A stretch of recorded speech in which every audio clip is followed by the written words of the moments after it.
करीमा की मैंने तिलावत की है उसके ऊपर आ रहा। सबसे पहले हम और आप मुश्तरका तौर पर यह दुआ करें कि बारे इलाहा बानी महफिल जनाब इमरान भाई साहब ने इस मजलिस पाक को जिस मक़ासिद हसना के तहत मुनाकिद किए हैं, अल्लाह ताला उनके मकसदों में कामयाबी व कमरानी अता फरमाए, आमीन। अल्लाह ताला ने अपने कलाम मजीद में इरशाद फरमाया, लक़द काना लकुम फी रसूलिल्लाहि उस्वतुन हसना।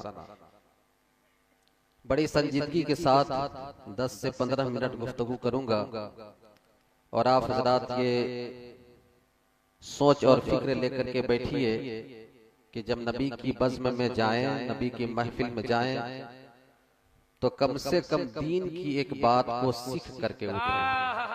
क्या पैगाम हुआ। अगर ये आपकी कोशिश हो जाए, अगर आपकी फिक्र हो जाएगी, तो इंशाअल्लाह ताला आप कामयाब हो जाएंगे। बहुत ज्यादा तमहीदी गुफ्तगू करने का मेरे पास टाइम नहीं है, सोच करके बहुत सारी बातें आए थे, लेकिन अपना मैं मौजू पे आ रहा हूँ। अल्लाह ने क्या फरमाया, लक़द काना लकुम फी रसूलिल्लाहि उस्वतुन हसना। बेशक रसूल की जिंदगी में तुम्हारे लिए बेहतरीन नमूना है। हमारी जमात के एक बावकार आलिम दीन हजरत अल्लामा मुख्तार अहमद साहब बैठे हुए हैं। हमारी ये पुश्त पनाही करेंगे। सबक़त लिसानी की बुनियाद पर कोई लगिश हो जाए, कोई खामी हो जाए, तो ये हमारी पुश्त पनाही फरमाएंगे। अल्लाह ने क्या फरमाया, बेशक तुम्हारे लिए रसूल की जिंदगी में बेहतरीन नमूना है। थोड़ा सा मैं आपसे सवाल भी करूंगा कि हुजूर नबी करीम अलैहिस्सलातु वस्सलाम की टोटल जिंदगी कितनी थी? मुकम्मल जिंदगी जो हुजूर की ज़ाहिरी अल्लाह ताला ने जो अता की, वो पूरी मुकम्मल जिंदगी कितनी थी? उलमा से मेरा खिताब नहीं, आप लोगों से है। 63 साल। तो 63 साल जो हुजूर की जिंदगी है, उसमें से कौन सी जिंदगी हमारे लिए नमूना अमल है और कौन सी जिंदगी हमारे लिए नमूना अमल है? आज हम लोगों ने हुजूर के कुछ जिंदगी के हिस्सों पे अमल करना शुरू किए हैं और अक्सर हुजूर की जिंदगी के ऐसे हिस्से हैं जिसको हम जानते भी नहीं। हमें ये तो याद है कि 3 उंगली से खाना खाना सुन्नत है। हमें ये तो याद है कि बिस्मिल्लाह कह करके खाना खाना सुन्नत है, लेकिन हमें ये याद नहीं है कि किसी को देख करके मुस्कुराना भी सुन्नत है। हमें यह भी याद करने की जरूरत है कि हुजूर की जिंदगी आखिर पूरे 63 साल की जिंदगी कैसी थी। अच्छा, हमारे ऊपर जो इबादत फर्ज किए गए हैं, जो इस्लाम का अहकाम नाफिज किया गया है, वो ऐलान नबुव्वत के बाद से है ना। ऐलान नबुव्वत के बाद से शरीयत के अहकाम लागू हुए हैं। नमाज का फर्ज हुई है ऐलान नबुव्वत के बाद, हज, ज़कात, रोजा ऐलान नबुव्वत के बाद फर्ज किए गए हैं। तो हुजूर नबी करीम अलैहिस्सलाम ने ऐलान नबुव्वत का फरमाया 40 साल की उम्र में। तो इधर की हुजूर की जिंदगी जो 40 साल की थी, वो जिंदगी आज हमारी नजरों से ओझल हो गई है। अल्लाह ताला ने जो अपने महबूब की जो पूरी 63 साल जिंदगी जो अता की थी, मोमिनों के लिए चंद साल की जिंदगी हुजूर की हमारे लिए नमूने अमल नहीं है, बल्कि पूरी 63 साल जिंदगी हमारे लिए नमूने अमल है। पूरी 63 साल हमारी जिंदगी जो हुजूर की है, वो हमारे लिए नमूने अमल है। तो जितने भी इस्लाम के अहकामात हैं, वो तो ऐलान नबुव्वत के बाद नाफिज किए गए। तो ऐलान नबुव्वत से पहले हुजूर की जिंदगी थी क्या? कैसी जिंदगी हुजूर ने गुजारी है? अच्छा, ये भी देखिए कि हुजूर की जिंदगी को ना थोड़ा 3 हिस्सों में बांटी है। 63 साल है, तो 3 हिस्सों में जब हुजूर की जिंदगी को बांटेंगे तो किस 63 हुआ ना। ऐलान नबूवत कितने साल में? 40 साल में। तो तकरीबन 2 हिस्सा जो हुजूर की जिंदगी है वो कौन सी जिंदगी थी? अगर ये 40 साल जिंदगी पर हुजूर की अगर गुफ्तगू की जाए तो रातें नहीं बल्कि सालों गुजर जाएंगे, लेकिन हुजूर की ये 40 साल जिंदगी पे खिताब नहीं होने पाएगा। कोई वाइज़ीन इसको बयान नहीं कर सकते हैं, लेकिन सिर्फ एक हदीस पाक में आपको बताऊंगा, और जो हुजूर की जो 40 साल जिंदगी है ये एक हदीस पाक की 40 साल जिंदगी का खुलासा है। एक ही हदीस बयान करूंगा, और वो हदीस कौन सी है? जब हुजूर नबी करीम सल्लल्लाहु अलैहि वसल्लम पर गारे हिरा में जो इक़रा बिस्मि रब्बिकल लज़ी खलक़ सूरह अलग की जब 5 आयत करीमा जो नाजिल हुई, और वो कौन कुरान नाजिल हो रहा है? वो कुरान नाजिल हो रहा है जिसके बारे में अल्लाह फरमाता है कि लौ अंज़लना हाज़ल कुरान अला जबलिन लरअयतहु खाशिअम मुतसद्दिअम मिन खशियतिल्लाह, कि अगर इस कुरान को हम किसी पहाड़ी के ऊपर अगर नाजिल करते तो कुरान की हैबत और कुरान की जलाल की वजह से पहाड़ रेजा रेजा हो जाता, पहाड़ टूट जाता। बहुत अच्छा पैगाम, वाह। वो कुरान हुजूर नबी करीम अलैहिस्सलाम के क़ल्बे अतहर पर नाजिल हुआ, हुजूर के सीने मुबारक पे नाजिल हुआ। ये कुरान इतना भारी भरकम किताब है, ये अल्लाह रब्बुल इज्जत की सिफत है कुरान, और ये हुजूर के क़ल्बे अतहर पर नाजिल हो रहा है। कुरान को याद करना भी आसान नहीं है, बहुत मुश्किल है कुरान को याद करना। कुरान को तो हम याद इसलिए कर लिया करते हैं कि अल्लाह ताला ने अपने हबीब के जुबान पर इस कुरान को जारी फरमाया, और इस उम्मत तक हुजूर ने कुरान को बहुत आसान करके पहुंचाया है। बहुत आसान करके कुरान को अल्लाह ने पहुंचाया। हुजूर के जुबान पर जो कुरान जारी हुआ, इसकी वजह से अल्लाह ने बहुत आसान कर दिया, तब जाकर के ये उम्मत तक पहुंचा है। आज अगर 8-10 साल का बच्चा, 15 साल का बच्चा अगर हाफिज कुरान बन रहे हैं तो वो बच्चा का कमाल नहीं है, बल्कि कमाल तो उसी ने मुस्तफा का है जो कुरान को इतना आसान करके पहुंचाया है, जो उम्मत का छोटा छोटा बच्चा हाफिज कुरान बनता। सुभान अल्लाह, सुभान अल्लाह, वाह, जिंदाबाद जिंदाबाद, वाह महफूज, वाह। सीने मुबारका का कमाल है। जब ये कुरान की 5 आयत करीमा नाजिल हुई तो ऐसा नहीं कि मेरे पैगंबर को कोई एहसास नहीं हुआ, कुछ असर नहीं हुआ, बल्कि कुरान की हैबत की वजह से हुजूर को बुखार आ गया, हुजूर कांपने लगे, हुजूर थर्राने लगे। और जानते हैं गारे हिरा से मेरे पैगंबर निकले हैं, और निकलने के बाद हुजूर अलैहिस्सलाम ने फरमाया कि ज़म्मिलूनी या खदीजा, ज़म्मिलूनी या खदीजा, ज़म्मिलूनी या खदीजा, ऐ खदीजा मुझे चादर ओढ़ाओ, मुझे चादर ओढ़ाओ। लक़द खशीतु अला नफ्सी, मुझे डर है कि कहीं मैं ज़ाय न हो जाऊं। अल्लाह, मेरे पैगंबर अलैहिस्सलाम ने जब ये जुमला कहे हैं कि ऐ खदीजा मुझे चादर ओढ़ाओ, लक़द खशीतु अला नफ्सी, मुझे डर है कि कहीं मैं हिलाक न हो जाऊं, कहीं मैं ज़ाय न हो जाऊं। अब सुनिए माँ खदीजा का जवाब, और गुफ्तगू खत्म। माँ खदीजा ने क्या जवाब दिया है, और यही हुजूर नबी करीम अलैहिस्सलाम के पूरे 40 साल जिंदगी पर यह हदीस पाक नक्शा खींच देगी।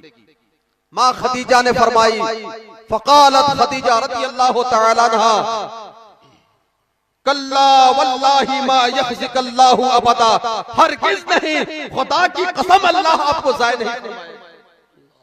माँ खदीजा ने कहा, खुदा की कसम अल्लाह आपको ज़ाय नहीं फरमाएगा। अच्छा ये बताइए, माँ खदीजा ये इतने कॉन्फिडेंस के साथ कह कैसे रही है, और इतने यकीन के साथ कह कैसे रही हैं कि खुदा की कसम अल्लाह आपको ज़ाय नहीं करेगा? क्या हजरत खदीजा ने हुजूर की जिंदगी को 2-4 दिन तक देखी थी? हुजूर जब ऐलान हुजूर के ऊपर जब कुरान की आयत नाजिल हो रही थी, उस वक्त हुजूर की उम्र 40 बरस की थी, और माँ खदीजा से जिस वक्त निकाह हुआ था उस वक्त हुजूर की उम्र कितनी थी? बोलिए ना, कितनी थी? बोलिए ना, कितनी थी? हुजूर की उम्र उस वक्त 25 साल की थी। अब 25 साल से लेकर 40 साल की उम्र तक हुजूर पहुंचे हैं, तो माँ खदीजा के साथ हुजूर की जिंदगी कितने सालों का मैयत रही? तो हजरत माँ खदीजतुल कुबरा रज़ियल्लाहु तआला अन्हा हुजूर के साथ हुजूर की मैयत में 15 साल तक रह चुकी है। ये 15 साल का तजर्बा बोल रहा था, कल्ला वल्लाहि मा यख्ज़िकल्लाहु अबदा, खुदा की कसम अल्लाह आपको ज़ाय नहीं करेगा। क्यों? इन्नका लतसुल रहम, इसलिए कि आप रिश्तों का निभाने का काम करते हैं। सुभान अल्लाह, वाह वाह, जिंदाबाद। क्यों नहीं ज़ाय करेगा? इसलिए कि आप रिश्तों का निभाने बहुत का काम खूबसूरत पैगाम, बहुत खूबसूरत पैगाम, वाह। लेकिन आज हमारा मामला क्या है? हुजूर की जिंदगी में हमारा अमल है। आज हम रिश्तों को जोड़ने का काम नहीं बल्कि हर घर में रिश्तों को तोड़ने का काम किया है। बेशक। अगर हम कामयाब होना चाहते हैं, अगर आज हमारे कदम डगमगा रहे हैं, तो वजह यह है कि हमने रिश्तों को जोड़ने का काम नहीं किया है बल्कि रिश्तों को तोड़ने का काम किया है। आज भी यह हदीस पाक पे अमल कीजिए, रिश्तों को जोड़ने का काम कीजिए, तो आपके कदम आज भी जमीन पे जमते हुए नजर आएगा। आज भी आपका कदम जमता हुआ नजर आएगा। मेरे पैगंबर, ये पैगंबर के बारे में माँ खदीजा कह रही है, इन्नका लतसुल रहम, अल्लाह आपको हरगिज़ ज़ाय नहीं करेगा। क्यों? इसलिए कि आप रिश्तों का निभाने का काम करते हैं। फिर उन्होंने कहा कि कल्ला वल्लाहि मा यख्ज़िकल्लाहु अबदा, कसम खुदा की अल्लाह आपको ज़ाय नहीं करेगा। क्यों? इसलिए कि अंतहल मलुल कल, इसलिए कि आप कमजोरों का काम आते हैं। फिर माँ खदीजा ने कहा, कल्ला वल्लाहि मा यख्ज़िकल्लाहु अबदा, कसम खुदा की अल्लाह आपको ज़ाय नहीं करेगा। क्यों? इसलिए कि तक्सिबुल मादूम, आप दूसरों के लिए कमाते हैं। किसके लिए कमाते हैं? दूसरों के लिए कमाते हैं। मेरे भाई, आपको पता होगा हुजूर कमाते थे, हुजूर के घरों में 2-2 माह तक चूल्हा नहीं जलता था, लेकिन तारीख ये उठा करके देखिए कि हर गरीब के चूल्हे को हुजूर ने जलाया। बेशक बेशक। आज ये हदीस पाक में हमारा अमल है। हमारे घरों में तो चूल्हे जलते रहते हैं, लेकिन गरीबों का चूल्हा बुझा हुआ है। लेकिन मेरे पैगंबर का मामला क्या था? मेरे पैगंबर अपने लिए नहीं कमाते थे बल्कि दूसरों के लिए कमाते थे। इसी ज़िम्न में एक मुझे बात याद आ रही है। हजरत शकीके बल्खी की खानकाह में एक शख्स था जो बेरोजगार का ठेकेदार था। उनकी खानकाह में जाकर पड़ा रहता था और खानकाहों में लंगर वगैरह चलता है, तो लंगर खाने की वजह से बैठा रहता था। तो हजरत शकीके बल्खी की जब नजर पड़ी तो उन्होंने कहा कि अल्लाह के बंदे, अरे जाओ मेहनत करो, मजदूरी करो, खुद खाओ, गरीबों को भी खिलाओ, ला करके सोए रहो। जब इतना उन्होंने कहा तो हजरत शकीके बल्खी की बात असर की और वो शख्स दौड़ करके निकल गया। है ना, कुछ लोग होते हैं जो कमाना धमाना नहीं चाहते हैं, बस ये सोचते हैं कि आप बार मुंह में फर। ऐसा नहीं होता है ना। अकबर इलाहाबादी ने कहा है कि पड़ा हुआ हूं तेरी खानकाह में अकबर, खुदा मिले न मिले रोटियां तो मिलती है ना। तो पड़ा हुआ था, हजरत शकीके बल्खी ने समझाया तो ये बात असर की और वो निकला खानकाह से जाने लगा। तो रास्ते में एक पेड़ था, एक दरख्त था, उस दरख्त के ऊपर एक माजूर परिंदा बैठा हुआ था, जिसके न तो पर थे और जिसके न तो पैर थे। पैर से भी माजूर था, थोड़ा सा साउंड का आवाज बढ़ा दीजिए, है ना, बहुत खिंच रहा है। न उसके पर थे न उसके पैर थे। तो ये शख्स देखने लगा कि आखिर इसको रिज़्क कहां से मिलेगा, ये खाना खाएगा कहां से। और ये पूरे मंजर को देख रहा था तो उधर से एक अच्छा परिंदा आया और अपने मुंह का दाना उस माजूर परिंदे के मुंह में डाल दिया। एक अच्छा परिंदा आया जो अपने चोंच का दाना उसके चोंच में डाल दिया। सुभान अल्लाह, सुभान जब ये शख्स देखा तो फिर लौट करके आकर के शकीके बल्खी के खानकाह में सो गया। तो हजरत शकीके बल्खी की फिर नजर पड़ी, कहा कि ओ अल्लाह के बंदे तुम आ गए, मेहनत मजदूरी नहीं किए। कहा कि हुजूर आज उसके रज़्ज़ाक़ होने पे ईमान ताज़ा हो गया। वाह वाह। उसके रज़्ज़ाक़ होने पे ईमान ताज़ा हो गया। कहा कि क्या हुआ? पूरी उसने कैफियत को बताई जो रास्ते में उसके साथ हुए थे। कहा कि हुजूर एक माजूर परिंदा को जब अल्लाह ताला रिस्क दे सकता है तो फिर मुझे कहीं नहीं रिस्क दे सकता है। तो हजरत शकीके बल्खी ने कहा कि बेवकूफ, अगर तुझे इबरत हासिल करनी थी तो उस तुम माजूर परिंदा की तरह क्यों बनना चाहता है? अरे उस अच्छा परिंदा की तरह क्यों नहीं बनना चाहता जो अपने चोंच का दाना दूसरे के चोंच में डालता? उस अच्छे परिंदे की तरह बनो, माजूर परिंदे की तरह क्यों बनते हो? तो क्या कहा? माँ खदीजा ने कहा कि कल्ला वल्लाही मा यखज़िकल्लाहु अबदा, कसम खुदा की अल्लाह आपको ज़ाय नहीं करेगा। क्यों? इसलिए कि आप दूसरों के काम आते हैं। फिर उन्होंने कहा कि वह तकरीर ज़ैफ़, और आप मेहमानों की मेहमान नवाजी करते हैं। वह तस्दीकुल हदीस, और आप जब बोलते हैं सच बोलते हैं।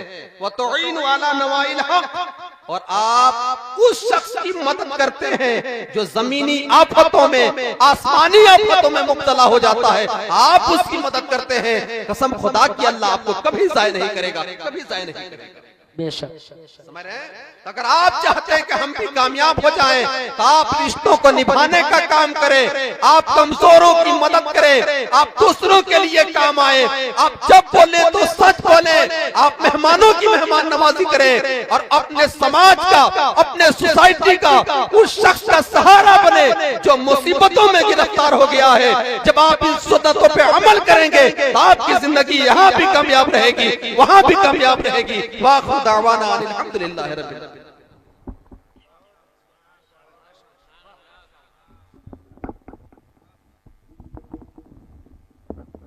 माशाअल्लाह, बहुत ही कम वक्तों में बहुत अच्छा पैगाम, बहुत खूबसूरत पैगाम। रब की बारगाह में दुआ है कि अल्लाह ताला बड़े भाई मौलाना महफूज साहब को दिन दुनी रात तरक्की अता फरमाए। माशाअल्लाह, आपकी भी समाज बहुत अच्छी समाज है। एक शायर ने कहा था कि ओ मुकद्दर का सिकंदर आदमी हो जाएगा, ओ मुकद्दर का सिकंदर आदमी हो जाएगा, जो गुलाम हजरत मौला अली हो जाएगा। अरे भाई साहब, लोग जो उधर डेक की तरफ जो भाई लोग हैं, आप लोग से गुजारिश करूंगा, चचा मुस्कुरा रहे हैं, बहुत अच्छा लग रहा है चचा, लेकिन इधर आकर बैठ जाते तो कितना अच्छा होता है ना? यहाँ आ जाइए बड़े भाई लोग, जो हमारे यकीनन समझदार व्यक्ति उधर नहीं बैठा करते हैं, अक्लमंद लोग इधर उधर नहीं बैठते, बल्कि होशियार लोग इधर आकर बैठा करते हैं। आ जाए जो वहाँ डेक के करीब में खड़े हैं, पड़े हैं, लड़े हैं, उन लोग से गुजारिश करूंगा कि एक दो लोग रहे, बाकी बात सब इधर चले आए, है ना? माशाअल्लाह, अल्हम्दुलिल्लाह, आप जिस काम के लिए आए हैं उस काम पर जो है कि आप एकदम खरा उतरे। माशाअल्लाह, देखिए हमारे चचा उठ गए हैं, हमारे नौजवान लोग क्यों नहीं उठेंगे? हमारे नौजवान भी वहां से धीरे धीरे उठेंगे। माशाअल्लाह, देखिए क्या बात है। देखिए हमारे नौजवान भाई भी एक उठ चुके हैं माशाअल्लाह, और हमारे भाई लोग वहाँ बैठे हैं। उन भाइयों से कहूंगा कि आप लोग उस जगह को छोड़िए और इधर की जगह को आके पूर्ण कीजिए। माशाअल्लाह, अल्हम्दुलिल्लाह, बहुत अच्छे लोग हैं आप हजरात। अरे किसी की मोहब्बत में नहीं, बल्कि माँ की मोहब्बत में वहाँ छूट जाइए और इधर आके बैठ जाइए। जो हमारे भाई लोग वहाँ बैठे हैं, काला गमछा वाले हमारे भाई, आ जाइए मेरे भाई, आ जाइए, आ जाइए मेरे भाई, जो बैठे आ जाइए। जब हम लोहर तक से आ सकते हैं तो क्या आप वहां से नहीं आ सकते हैं? आ सकते हैं, यकीनन इंशाअल्लाह आएंगे, घबराना नहीं मंजर भाई, है ना? एक शेर में पढ़ रहा हूँ, जरा मोहब्बत से बोले सुभान अल्लाह। यकीनन हमारे भाई लोग आएंगे, कहना नहीं कि ओ मुकद्दर के सिकंदर आदमी हो जाएगा। ये शेर आजाद फैजी पढ़ रहा है हमारे मौलाना मुख्तार साहब, एक बुजुर्ग आलिम दीन यहाँ बैठे हैं, अल्लाह ताला इनकी उम्र में विपरा बरकत अता फरमाए। शेर देखे कि ओ मुकद्दर का सिकंदर आदमी हो जाएगा, ओ मुकद्दर का सिकंदर आदमी हो जाएगा, जो गुलाम हजरत मौला अली हो जाएगा। ओ मुकद्दर का सिकंदर आदमी हो जाएगा, जो गुलाम हजरत मौला अली हो जाएगा, जिसे दे देंगे सहारा मेरे आका हुसैन, वो जहन्नम से बचेगा जन्नती हो जाएगा, वो जहन्नम से बचेगा जन्नती हो जाएगा। माशाअल्लाह, एक खूबसूरत तकरीर के बाद आइए एक खूबसूरत लहजे को आप समाप्त कर ले, जिनसे मेरी मुराद शायरी इस्लाम शहकार तरन्नुम बुलबुले बागे मदीना हजरत कारी अरशद जमाल साहब की बिला से आपको मुलाकात कराऊं। आइए मोहब्बतों के साथ उनका खैर मकदम, वेलकम, स्वागतम नारे तकबीर के साथ हो जाए। पूरे मजमा जिंदगी के साथ नारे के जवाब दे, नारे तकबीर, नारे रिसालत, मसलके आला हजरत, सीरत मुस्तफा कॉन्फ्रेंस, नारे तकबीर।